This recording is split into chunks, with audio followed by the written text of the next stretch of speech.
समय की सभी चैनल टिप्पणी लेते हैं और इसलिए वो टिप्पणियां देना बहुत जरूरी था। और वो टिप्पणी आपको भी मैं बताना चाहता था, यहाँ के अखबार वालों को, बीना वालों को भी ये मालूम होना चाहिए कि आज भारत सरकार ने क्या किया। इस देश के अंदर 100 में से अगर 75 नहीं तो 65% किसान हैं।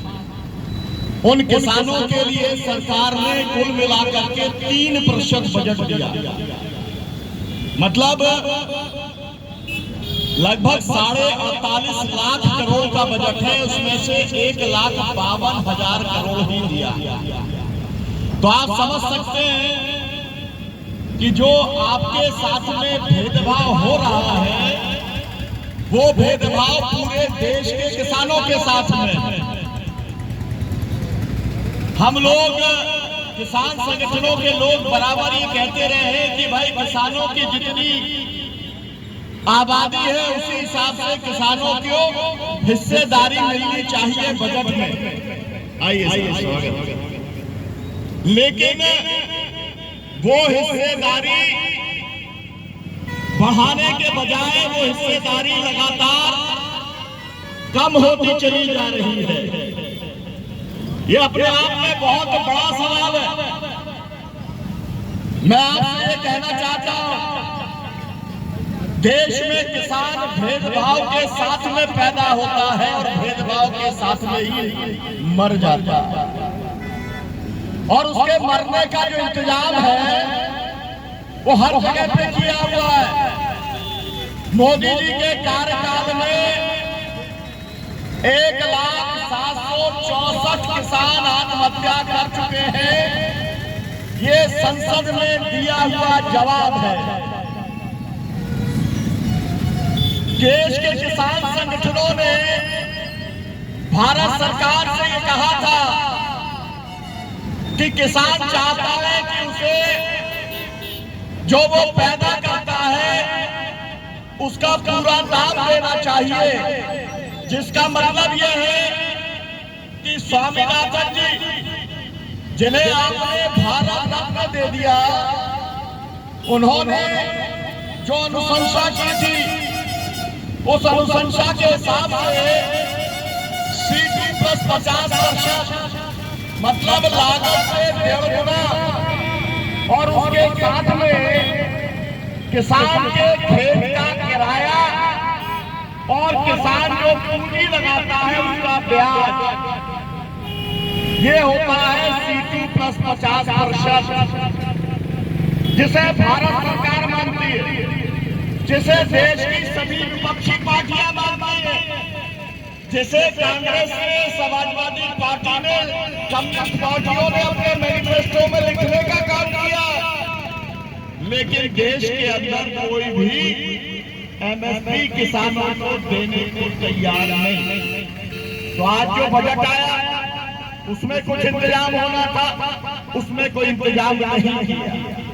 दूसरी बात हम ये चाहते हैं, आजादी के 76 वर्षों में किसान लगातार घाटे में गया, कर्जदार हो गया, इसी के लिए आत्महत्या करता है।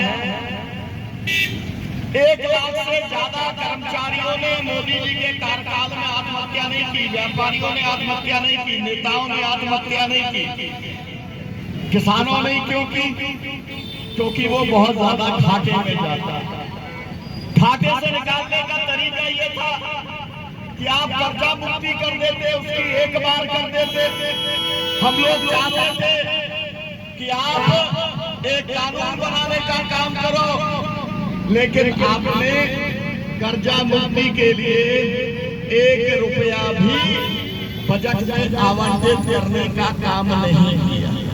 आप सब जानते हो, कभी सब्जी होती है 80 रुपए किलो और कभी हो जाती है 8 रुपए किलो, कभी 80 पैसे में भी नहीं मिलती।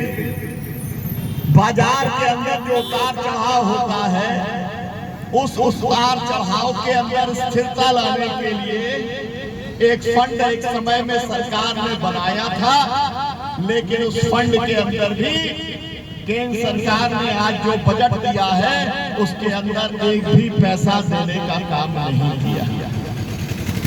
अगर आप ये सोचो कि भाई बीना के अंदर इस बजट के बाद में तमाम सारे कोल्ड स्टोरेज खुल जाएंगे ताकि आप अपनी सब्जी वहां पर रख सको और समय से आप अपने जब अनुकूल बजट हो तब आप उसे बेचने का काम कर सको, इसका भी कोई इंतजाम सरकार ने नहीं किया।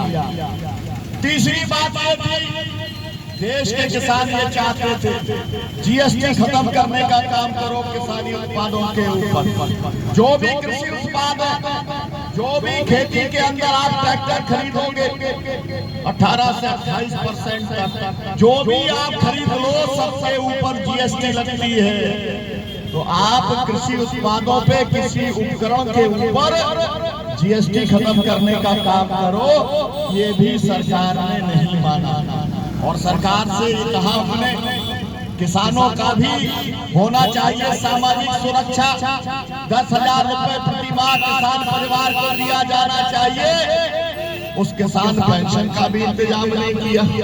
और मैं तो आपसे ये कहूंगा कि प्रधानमंत्री इस बार जब बने गठबंधन की सरकार के मतलब बैसाखी पे जो सरकार है नीतीश जी की और नायडू जी के, वो जब ये बने तब उनसे उन्होंने कहा कि हमने किसानों को पेंशन दे दी है, 18वीं किस्त जारी की। अब इस देश में 15 करोड़ किसानों के परिवार, उनमें से हिंदू अखबार अंग्रेजी का सबसे प्रामाणिक अखबार और नीति आयोग ने सर्वे किया और उन्होंने कहा कि 3 करोड़ परिवारों को भी किस्तें नहीं मिली हैं। मतलब आप 17 रुपया दिन, मतलब साल का 6,000 रुपए साल जो आप किसानों को देने की बात कर रहे हो, वो भी आप सबको देने को तैयार नहीं हो। ये है बजट का हाल चाल। आज जो बजट पेश हुआ इसमें अखबार बताएंगे कितना सारा टैक्स स्लैब इधर हो गया उधर हो गया। अरे किसानों को उससे क्या फायदा होने वाला है? किसानों को तो जो डायरेक्ट टैक्स लगता है, सीधा टैक्स लगता है, चाहे खाद पे जो बीज के ऊपर, कीटनाशक के ऊपर, वो सब तो आपको देना ही पड़ेगा। ये बात आप अच्छे तरीके से जानते हैं। और अर्थव्यवस्था की स्थिति को आप समझ लीजिए। देश के अंदर बजट कितने का है? भैया साइड से आके दे दीजिए। बजट कितने का है? बजट है 48 लाख करोड़ का। और देश पे कर्जा कितना? 205 लाख करोड़ रुपया। फिर से सुन लो, 205 लाख करोड़ रुपया।